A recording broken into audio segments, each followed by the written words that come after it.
Yung first interview ni Torre, ano sabi niya?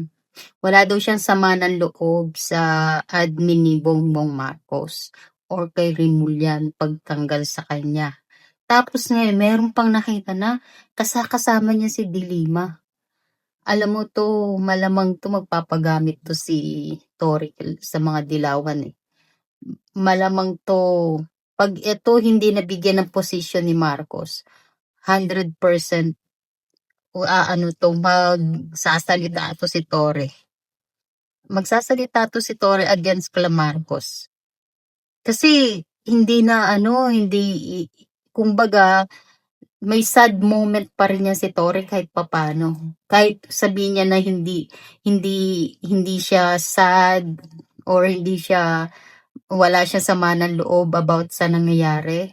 Malamang yan meron pa rin yan. May magaganap pa rin na ano yan na may big news ang mangyayari niyan, may big news na mangyayari bukod dito.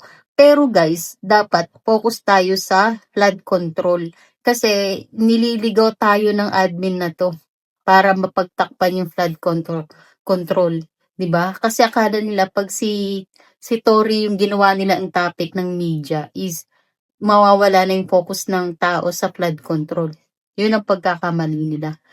Ang matatalino na ngayon ng tao, hindi na mabubudol pa ng ng admin na 'to ang mga tao kasi nga alam na ng mga taong gaano ka-corrupt ang administrasyon ngayon, 'di ba?